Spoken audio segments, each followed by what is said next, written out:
এই যে অম্ল, ক্ষারক ও লবণ, এই যে অম্ল, এই অম্ল মানে হচ্ছে অ্যাসিড। অম্লকে আমরা অ্যাসিড নামে চিনি। ক্ষারক ও লবণ, আচ্ছা, এই যে অম্ল, ক্ষারক ও লবণ, এই অধ্যায়টা মূলত রসায়ন রিলেটেড একটা চ্যাপ্টার। রসায়ন রিলেটেড একটা চ্যাপ্টার। তোমরা রসায়ন নিয়ে আরো দুইটা চ্যাপ্টার পড়েছো। একটা পড়েছে হচ্ছে পরমাণুর গঠন, পরমাণুর গঠন, আর একটা পড়েছে হচ্ছে রাসায়নিক বিক্রিয়া, রাসায়নিক বিক্রিয়া। এবং এটা হচ্ছে তোমাদের থার্ড চ্যাপ্টার। অম্ল, ক্ষারক, লবণ তোমাদের রসায়নের থার্ড চ্যাপ্টার। তুমি যদি পরমাণুর গঠন এবং রাসায়নিক বিক্রিয়া এই দুইটা চ্যাপ্টার আগে পড়ে থাকো, তাহলে কিন্তু এই অধ্যায়টা তোমাদের বুঝতে খুবই সুবিধা হবে। এই জন্য আমি রিকমেন্ড করবো হচ্ছে তোমরা আগে এই অধ্যায় দুটো পড়বে, তারপর হচ্ছে অম্ল, ক্ষারক ও লবণ এই অধ্যায়টা পড়বে। চলো প্রথমে আমরা দেখি এই অধ্যায়ে কি কি বিষয় নিয়ে আলোচনা হবে। ফার্স্টেই এসিড নিয়ে আলোচনা হবে। এসিড, এসিডের বাংলা হচ্ছে অম্ল। এখানে আমরা এসিডকে অম্ল নামে চিনব। অম্ল মানে হচ্ছে এসিড, এবং এখানে এসিডের বৈশিষ্ট্য, ব্যবহার এগুলো নিয়ে আলোচনা হবে। তারপর হচ্ছে ক্ষারক নিয়ে আলোচনা হবে। ক্ষারক কাকে বলে, ক্ষারকের ধর্ম কি, ক্ষারকের বৈশিষ্ট্য কি, এগুলো আলোচনা হবে। তারপর ক্ষারক ও ক্ষার এই দুইটার মধ্যে কি পার্থক্য এবং কি মিল, এই দুইটা আলোচনা হবে। তারপর আলোচনা হবে এসিড ও ক্ষারের ব্যবহার। আমরা আমাদের দৈনন্দিন জীবনে কি কি এসিড ও ক্ষারের ব্যবহার করি। তারপর হচ্ছে আমাদের শিল্প কারখানায় কি কি এসিড ও ক্ষারের ব্যবহার হয়, এগুলো। তারপর নির্দেশক, নির্দেশক মানে হচ্ছে এই যে এসিড এবং ক্ষার কিভাবে চিনবো, এই নির্দেশক ব্যবহার করলে আমরা নির্দেশকের মাধ্যমে এসিড ও ক্ষার চেনা যায়। তারপর হচ্ছে এসিড ও ক্ষারের বৈশিষ্ট্য নিয়ে আলোচনা হবে একদম শেষে। প্রথমে আসো এসিড কাকে বলে, এসিড বা অম্ল। এই এসিডের বাংলায় হচ্ছে অম্ল, এসিডের বাংলা হচ্ছে অম্ল। তাহলে এসিড, এসিড হলো ওই সকল রাসায়নিক পদার্থ যাদের মধ্যে এক বা একাধিক হাইড্রোজেন পরমাণু থাকে এবং যারা পানিতে H+ আয়ন অর্থাৎ হাইড্রোজেন আয়ন উৎপন্ন করে, তাদেরকেই কি বলে, এসিড বলে। তাহলে এখানে দেখো এসিড হওয়ার জন্য দুইটা শর্ত এখানে।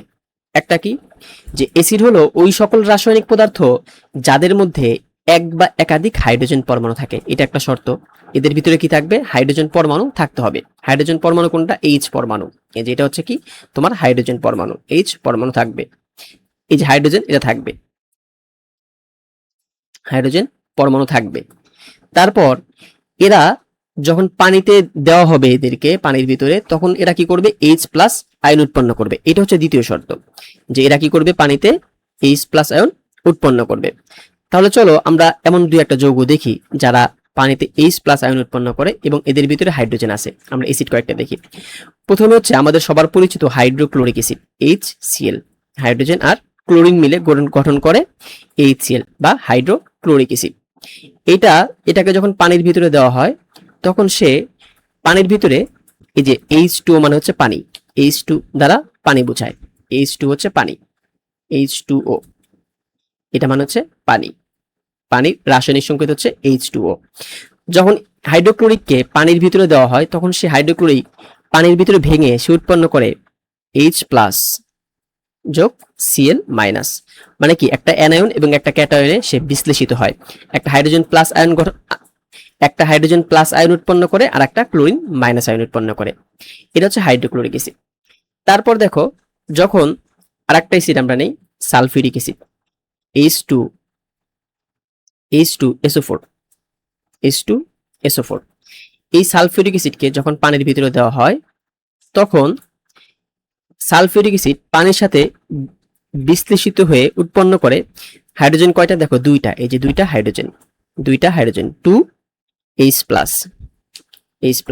Plus SO4 2 minus, SO4 2 minus, এটা হচ্ছে সালফেট আয়ন। সালফেট আয়নের যোজনী 2। আমরা যখন যৌগ গঠন করেছি তখন আমরা জানি যে একটা পরমাণু বা মূলকের যোজনী আর একটা পরমাণু বা মূলকের যোজনীর,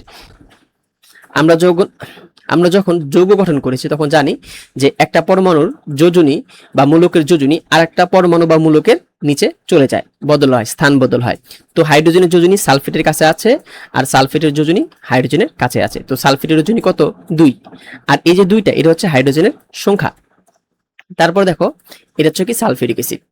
তারপর দেখো যে আরেকটা নেই, সেটা হচ্ছে নাইট্রিক অ্যাসিড, HNO3। এই নাইট্রিক অ্যাসিড যখন পানির ভিতরে দেওয়া হয় তখন পানির সাথে সে ভেঙে উৎপন্ন করে হচ্ছে H+ প্লাস NO3 মাইনাস। তারপর হচ্ছে আমাদের ফসফরিক অ্যাসিড H3PO4 H3PO4 তো ফসফরিক অ্যাসিড পানির সাথে ভেঙে উৎপন্ন করে, পানির সাথে দিলে হাইড্রোজেন কয়টা দেখো, তিনটা, তাহলে তিনটা H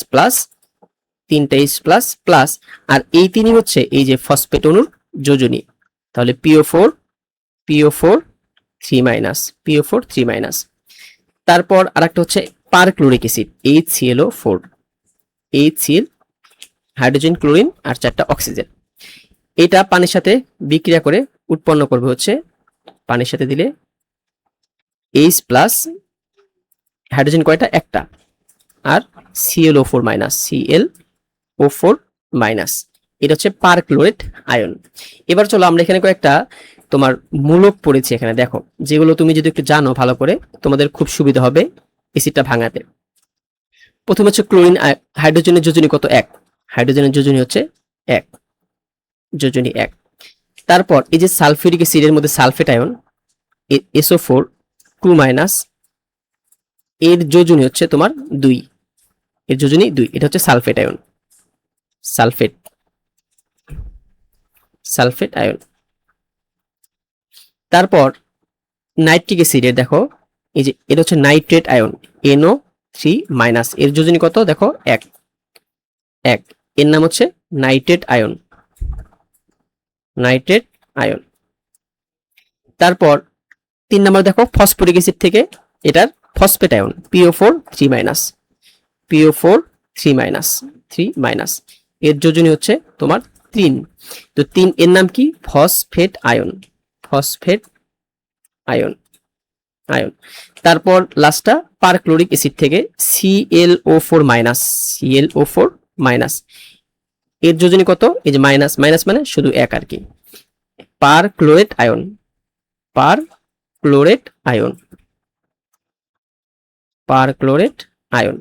তো এই ছিল কয়েকটা অ্যাসিডের তোমার ion.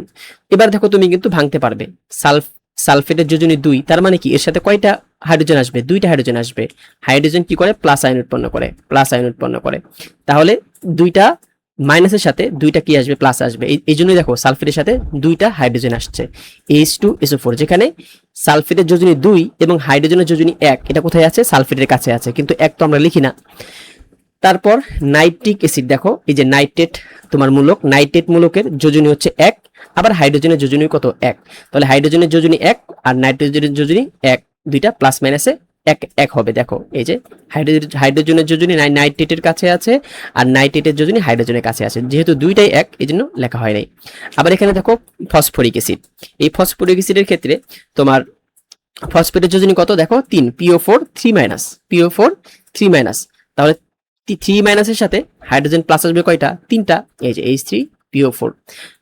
Perchloric acid chlorate ion, এটা পারক্লোরেট আয়ন, এর যোজনী কত, 1, এই জন্য একটা হাইড্রোজেন আসছে।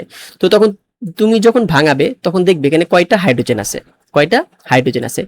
হাইড্রোজেন থাকলে তুমি H প্লাস দিবা, তারপর এই যে কয়টা হাইড্রোজেন থাকবে সেই কয়টা হাইড্রোজেনের তোমার সংখ্যাই হবে অপর মূলক যে থাকবে তার যোজনী। দেখো এখানে হাইড্রোজেন আছে 2টা, তো 2 হবে সালফেটের যোজনী SO4 2 মাইনাস, হাইড্রোজেন আছে একটা, 1 হবে নাইট্রেটের যোজনী, মাইনাস আকারে হবে। ফসফরিক অ্যাসিডের ক্ষেত্রে একই কথা, তোমার হাইড্রোজেন 3টা, তো ফসফেটের যোজনী হবে 3 মাইনাস। এই ছিল, ঠিক আছে। এবার চলো আমরা কয়েকটা অ্যাসিডের নাম লিখি,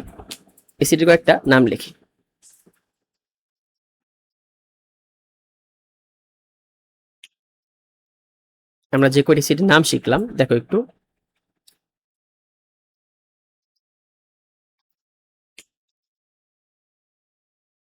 আমরা এগুলো মুছে দিই,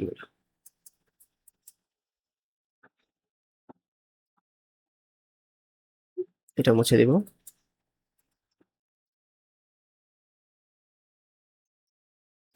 প্রথমটা হচ্ছে HCl। HCl মানে কি, HCl মানে হচ্ছে হাইড্রোক্লোরিক অ্যাসিড, হাইড্রোক্লোরিক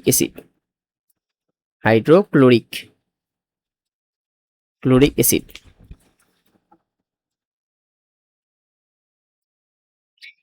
এরপর হচ্ছে H2SO4, এর নাম হচ্ছে sulphuric acid. Sulphuric acid, sulphuric acid. তারপর এটার নাম হচ্ছে nitric acid, nitric acid, nitric acid. তারপর এটা হচ্ছে phosphoric acid, phosphoric acid, phosphoric acid. এবং এটা perchloric acid, perchloric acid, perchloric acid.